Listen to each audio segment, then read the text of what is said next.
My name is Jerry Mays. I'm your host today for the Audubon Explorer for the city of Deltona. We're proud to be here today at the Lyonia Conservation Center. Our guest today is Steve Kentner, head volunteer of the Volunteers for Lyonia Conservation Center. Steve, it's a pleasure to see you again. Jerry, as always. All right. We're here today at the Conservation Center for the first Lyonia Nature Festival. Okay, congratulations. Thank you. Okay, the city has been here. We have our booth. In fact, we're sitting in our booth at this time. Tell us a little bit more, if you would, Steve, about Lyonia Conservation Center. The center was developed, we started to work on this over 25 years ago as a scrub jay preserve. So we have 360 acres here set aside just for scrub jays as a keystone species. Then we have other animals, gopher-tortoise and all that are here. Learning Center's been open for just a little over 6 years. And the Environmental Center, we have all sorts of exhibits and classes. Most of everything here is free for the public. And we have many citizens from Deltona that come to visit us. So the purpose for the festival is to celebrate the great partnerships with the city of Deltona and the county and the school board in putting this facility together. And the idea of bringing the public in, recognize what they've done for us, and give them a chance to interact with wildlife and animals and lots of exhibits, and then go out and hike in the preserve with me, and then take the eco buggy tours. Our new, you can go out there and ride around in the buggy several times a year. We offer that opportunity. The eco buggy tour. Okay, that's unique. I didn't get a chance to take that today. It's just like a hay ride without the hay. We got benches in it, and we pull it with a big tractor. Tell us more about the Nature Festival itself. Why was it put on? What are the future plans? We invite lots of guests here. So we have people everywhere from the sea turtle program for the county. We're here. We have people from the National Wildlife Refuge here today. We have people from the other states, some of the other state parks were here today. Of course, as you said, the city. We had the Blue Springs Alliance was here with their displays, talking about the relationship between the preserve itself and the spring. What most people don't realize is the groundwater that comes out, the water comes out of the spring was rainfall that fell here in the preserve. Exactly. And it's connected to direct connections. The water flows in the ground here, flows underground, comes out at the spring. So we're trying to get people to understand that type of interrelationship. We have Michael Brothers here with the birds from the Marine Science Center. Marine Discovery Center was here. Solid Waste was here. So all these different groups are coming here today to celebrate with us and give our neighbors here in Deltona a chance to see things they might not easily see someplace else. This Brazilian free-tailed bat is native to North America, despite the fact it's called Brazilian. And it ranges all the way from Florida all the way over to California and the Gulf Coast states, down into Central America, and in South America, on the northern edges of South America as well. So if you think about the Gulf of Mexico as a whole body of water and not just on the United States side, this is where this bat's going to occur most often. It is a voracious insect eater. This bat is a generalist and eats anything that's out there flying at night. And I can tell you, this bat will eat things bigger than it is. She seems really little. She's only about 10 to 12 grams in weight. And this seems like a really small animal, and people always say to me, "Oh, Sherry, that's not like the bats in my yard. The bats in my yard are this big, and their eyes get big." The truth is that this is a much larger looking animal when it's airborne than when you see in my hand. This little bat has a 12-inch wingspan. So when she's flying, she looks like a sheet of paper flying through your yard. And they are much larger looking to us visually. And remember that they're flying in the evening when our vision isn't very good. And we have this impression of something going by, and it seems larger to us probably than it really is. If you are out in the evening walking, just about a half hour after the sun goes down, at about twilight, just before it gets really dark, it is very common to see this bat species hunting. And this is the most abundant bat in Florida, and probably the one that's most commonly seen by homeowners and people engaged in like soccer games or evening baseball games at parks or at playgrounds or at schools. Some of the colleges and some of the high school football games, you'll often see these bats hunting over the lights. Very social, colonizing species, builds large family groups and stays within those family groups all of its life. This little bat lives in a colony. This is a colonizing species, and most bats are actually colonizers in North America. There's about twice as many colonizing species as there are solitary bat species. And this is the bat that actually occupies Bracken Cave in west central Texas, a big conservation cave, a wonderful location for bats. And that cave is in conservation by Bat Conservation International. And then also this bat's seen in a fairly large colony in Carlsbad Caverns in New Mexico. And we also see this bat quite a lot in the UF, the University of Florida Bat House. If anybody's ever gone up there during the summer months and watched these bats emerge from their bat house, this is the bat that makes up most of the animals in that colony. It's a fairly large colony, and I think they're up to around 200,000 bats in that colony now. So it's a very, very social animal. They are mammals. All bats are mammals. They have fur. They're warm-blooded. They give birth to live babies, and they feed their babies milk. All the things that other mammals are, bats are. What's unique about them, of course, is their ability to fly, and they are the only mammal that can actually fly. So I'm going to put her right here for just a minute. She's actually going to sit here and socialize with us for a minute. Okay. She'll probably go up under my collar for a second. I can hear her purring. Yes, she is. She's vocalizing. And in my pocket here, I have a different animal. This little bat is a male, and he is a member of a non-colonizing species, what we call solitary bats, and it's a little bit different lifestyle. These bats live alone in trees, and so we often refer to these as foliage or tree roosting species. This is a northern yellow bat, one of the fairly common bat species in central Florida, and ranges up to the Mississippi Valley area.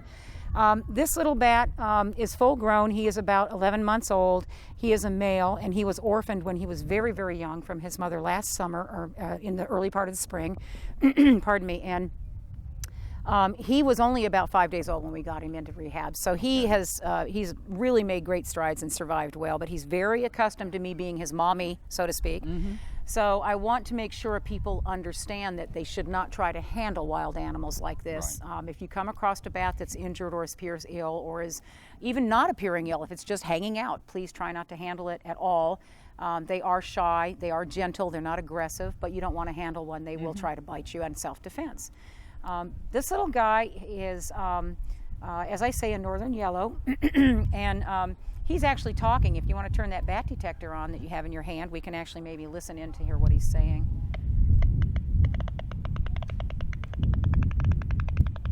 Yeah, I can see his mouth moving. Yes, absolutely. Yeah. Oh, he's going nuts. Yeah, he's a big talker. Now he can hear that coming back to Yes, he him. can. All right, He so hears that sound.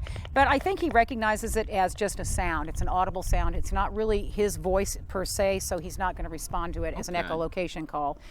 This is a very basic, simple bat detector. It's a heterodyne unit. It translates this high frequency call the bat makes, and he was talking at about probably 40 kilohertz, which is way above our ability to hear. And it translates that call into a sound wave that we can actually hear with our ears. So it's a great way for a family that does night walks, or in the early morning if you walk, or you take hikes in the evening, or you camp out in some of our great natural areas. Take along a bat detector with you and listen to the bats at night hunting. Bats are really important in our environment. They consume millions and millions of insects every night.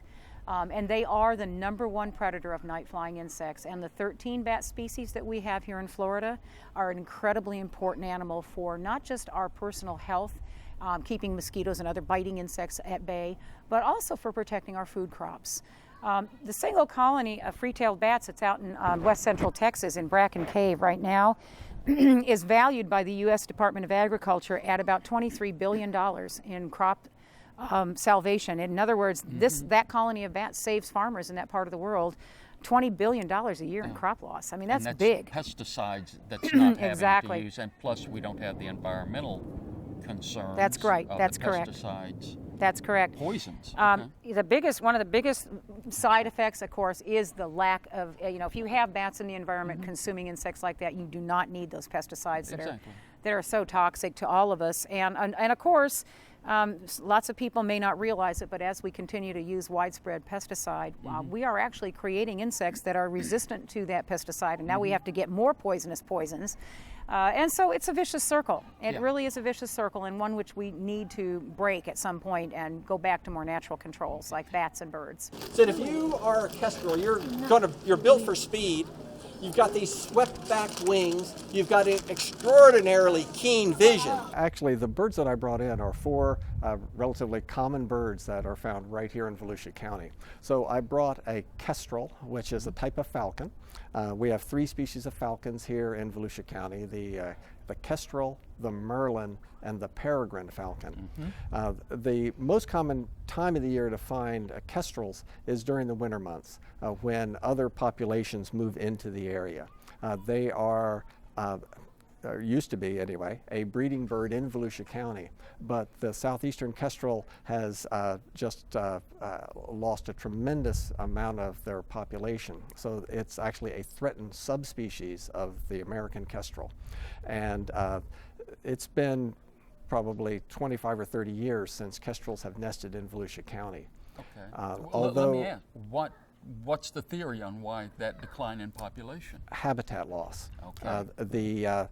The kestrels are cavity nesters, and so they are going to find abandoned woodpecker holes, other cavities in trees, but they especially like longleaf pine turkey oak forest. And longleaf pine turkey oak has been actually largely lost throughout the southeast.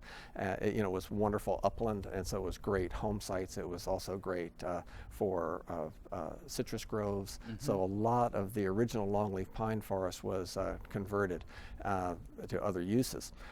So we lost a lot of that habitat, and with that loss of habitat, we lost a lot of the American kestrels that were nesting in the southeast. Now, it happens that in the last 2 years, there have been 1 or 2 kestrels seen in the summer in the DeBerry area. And so it may mean that we have a nesting pair down there again. It would be great if we do get kestrels breeding back in Volusia County. The next larger species that I brought was a Cooper's hawk. All the accipiters, Cooper's hawks and sharp-shinned hawks, and if you were from farther north, you would have the goshawk. They're all incredibly well adapted at being able to fly through incredibly small openings. And Cooper's hawks are a part of a group of hawks called the accipiters. And accipiters are forest hawks that are specially adapted to being able to fly through a forest. They're fast and very maneuverable. So they have short, rounded wings and a very long, rudder-like tail to be able to maneuver as they make their way through a forest. And they are bird hawks, so they are going to be outflying birds through a forest is how they make their living. Right. And so they have actually long legs which they can use to snatch and very sharp talons. They are fairly common here in the winter time. But in the last about 20 years, Cooper's hawks have become a fairly common breeding bird in Volusia County. Okay. And there's been a real upsurge in the last 30 years or so of kestrels, of Cooper's hawks that seems to correspond with the proliferation of the Eurasian collared dove. That is an exotic species of dove that has taken hold in a lot of North America, but certainly has spread in Florida, especially through the 1980s. And at about that same time, we saw an uptick in nesting Cooper's hawks. Can't prove that there's a correlation, but it does seem as if that may be a new food source. That parallel paths, sort of. Yeah. Exactly. The last hawk species I brought was a red-tailed hawk. That means business. You can see I changed my glove again, and for good reason. This red-tailed hawk has incredibly powerful talons. Red-tailed hawks are a part of a group of hawks that are called the buteos, B-U-T-E-O. And the buteos are the broad-winged, broad-tailed hawks. It includes a lot of the common hawks. The one I brought was a red-tailed hawk, but there's also red-shouldered hawks, short-tailed hawks, the broad-winged hawk, and many other species of buteos. These are birds that are birds of more open country, and they tend to have broad wings and very broad tails and are soaring hawks. So they're capturing thermals and being able to cover lots of ground, taking careful look with extraordinary vision, careful looks at the terrain. The last bird I brought was an owl. That would be the barred owl that you have often in your yards. This is a bird that is really common throughout Volusia County. It was a great horned owl, one of several species of owls that we have in Florida. The most common ones that we have are the eastern screech owl, which is the little one. Right. The barred owl, which is the one that people most commonly hear in their neighborhoods. The who cooks for you, who cooks for you all. Exactly. And that long southern drawl that they have. And but this one was the great horned owl. And great horned owls are common, especially in areas with more pines in them, less commonly in the swampier areas. You find them in the more upland areas, like the barred owl would be there. But it's amazing how they have proliferated in urban areas. So they're nesting in Deltona, they're nesting in Port Orange, they're nesting in Ormond Beach and Daytona. I even did a putback. We operate a bird hospital at the Marine Science Center, and so we'll get nestlings in during the late winter and spring of owls, and we try and put them back in their nests because usually the adults are there. The nest has fallen apart. We'll create an artificial nest or whatever we need to do, and recreate a nest and put it back. I did one that was right at the corner of US 1 and Granada, Route 40, one of the busiest intersections and one of the most urban places in Volusia County. Yeah. And there was a nest in a pine tree right at that intersection. Okay, now that screech owls normally nest in a cavity, a hole, okay? It's Yes. when I've always seen them That's as far right. as that goes. But the barred owl and the horned owl build a nest like... Yes, especially the great horned owl will build a nest or take over a nest. They are often actually absconding with somebody else's nest. You know, they'll take over like a red-shouldered hawk nest. They really like bald eagles' nests, and they'll take bald eagles, osprey nests, and you'll find a new resident in them. You know, like a bald eagle will come back and go, "Hey, who is this here?" And Well, bald it'll be- eagles tend to rotate between two nests over Right, the years, and they so nest maybe on the off slightly, years, and they also sublease. nest a little bit later. And so the Okay. great horned owl sometimes can kind of slip in before the bald eagles have returned. The alligator does not mind being around people. Their attitude is, you stay on your side, we'll stay on our side. You leave me alone, I'll leave you alone. Now the crocodile, they don't want anything to do with humans. If people move in, crocodiles move out. They won't live around people at all. And if you capture them and put them in captivity, they don't want to breed. They don't want to interact with people like the alligators will. We've raised a few of them at our park down to Christmas.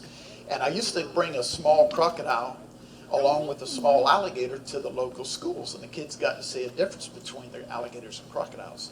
And one of the crocodiles that we raised, you know, usually the alligators get used to the program. They figure out, okay, you're not going to hurt me. You're going to take me to some schools, then you're going to bring me back and feed me good, and that'll be the end of it. So they go along with the program. Crocodiles, no. This one girl, she was the calmest one we've raised. So I said, okay, maybe she'll be good for shows.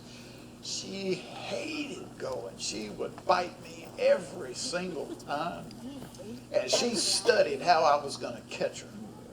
And she would be waiting on me. And she wouldn't try to bite at me where I was at. She knew where I was going to be, and that's where she would be waiting on me. So I would have to change up how I try to catch her out of her enclosure. I would have to use a different technique, and that would only work a time or two, and then she caught on to that, and she'd be able to nail me on that one. So pretty soon, when my fingers wouldn't fit around her neck, I said, okay, time to stop bringing her. She's still at her part. She's probably about 35 years old now and still got the same mean attitude. You guys might have heard the term cold-blooded. That's not really a good word because actually in the summertime their blood is actually much warmer than ours. But what that means is they don't produce any body heat like you can. They have to lay in the sun to raise their body temperature. That's why you'll see turtles up on a log, snakes come out on a path, and if they get too hot, they got to get back in the shade or the water. A lot of times on the news, you'll see an alligator gets in somebody's swimming pool, maybe they're under a car, under some shrubbery. And generally what has happened is they're on the move from one part of their territory to another. Maybe they're moving from one pond to another pond. and they get up and walk across land. Now, if the sun comes straight up and it's hot, if they're not in the shade for the hottest part of the day, it can kill them. That's why they have to slip into a swimming pool or get under some shade somewhere. And then when the sun starts to go down, temperature drops again, then they can get on the move again. Our newest exhibit here is the Blue Springs Room. It's the celebration of water's journey. It's a continuation of what we talked about earlier.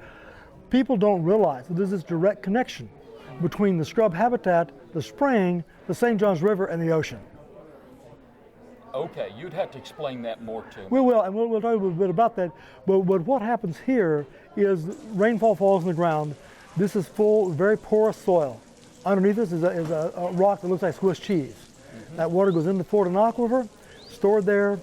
If you think about the Fort Aquifer as almost being a piping system. So water goes in the ground here, moves underground through that piping system, and comes out the spring. Take me to the Blue Room. We'll take you to the Blue Springs Room. We'll show you what it looks like. All right. Jerry, what we're talking about was water's journey. And the story we're talking about here is the rainfall that falls here in Lyonia Preserve soaks down into the ground. And actually what happens is that water is slightly acidic. It dissolves the limestone, water table fluctuates a little bit, and the sinkhole comes in. Okay. This is the inlet into the system. So what you have is recharge occurring where the water moves down through the sinkhole system, through the soil, into this cave systems underneath us.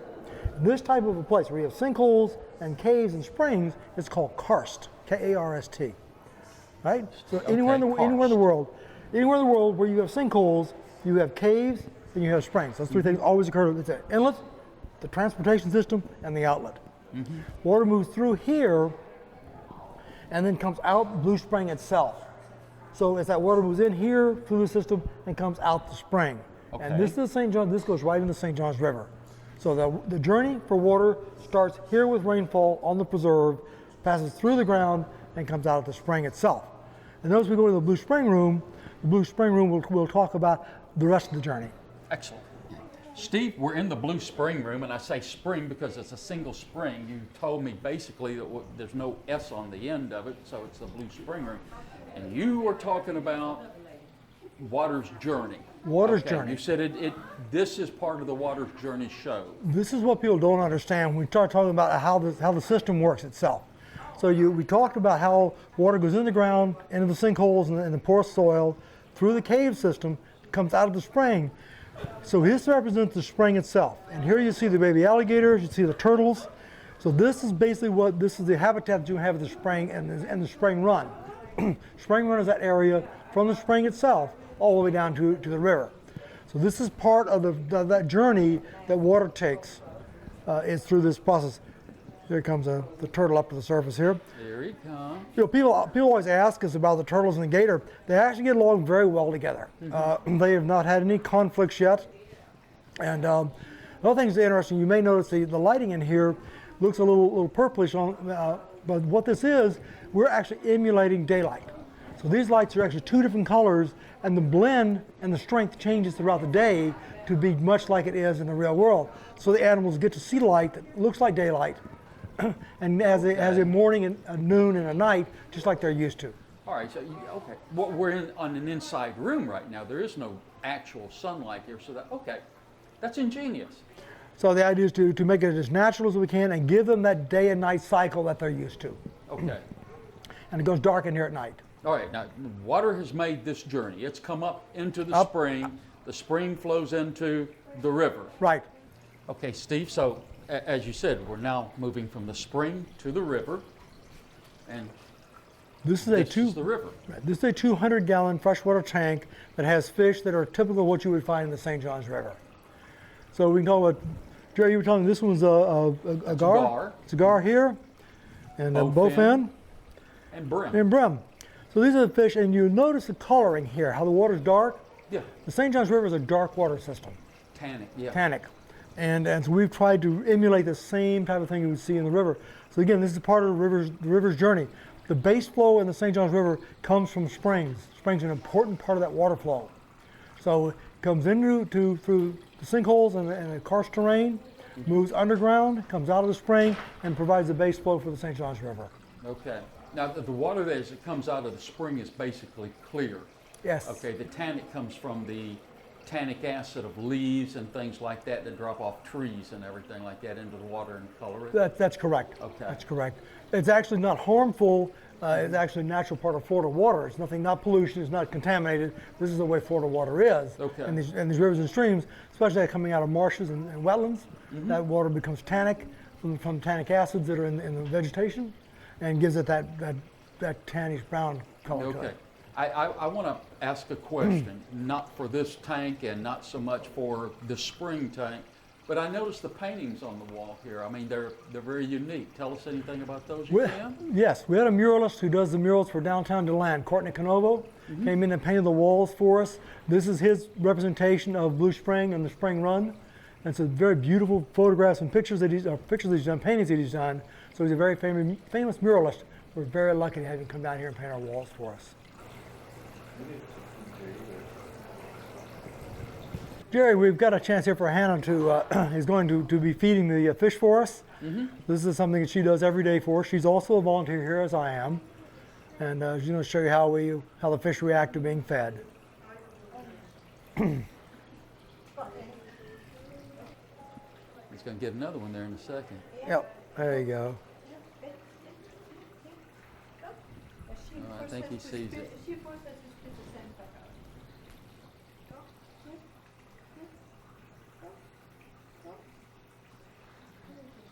Spring, river, St. John's River. St. John's River runs to the Atlantic Ocean. Atlantic Ocean. Where's the Atlantic Ocean? And this is a 400-gallon saltwater tank with the most massive filtration system you've ever seen. Its entire base is full of filtration equipment to keep this water pristine. And so you can see the sea urchins, you can see the starfish, hermit crabs, all in here in the tank. This represents the reef structure that's off the coast here. Okay. So again, river's journey starts in the scrub here in middle of Deltona and ends up providing water to the ocean itself. And this is just a representation of that so people get the understanding Right. of how that's all connected. Again, most people don't realize that connectivity between scrub and everything else.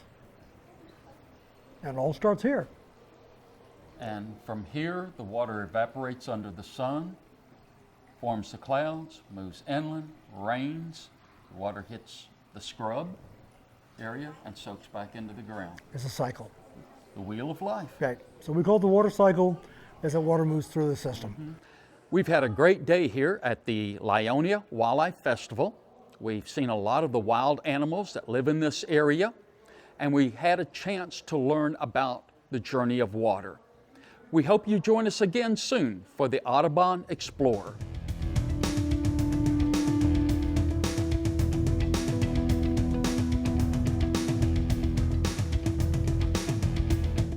What is that one right back there, the long spindly looking? That is actually, believe it or not, a crab. It's not a shrimp, but is a crab. And you'll see his little pinchers of little blue pinchers on him. Okay. Strange creatures. I believe that is referred to as a spider crab. I can understand Do you that. think that's right? Yeah.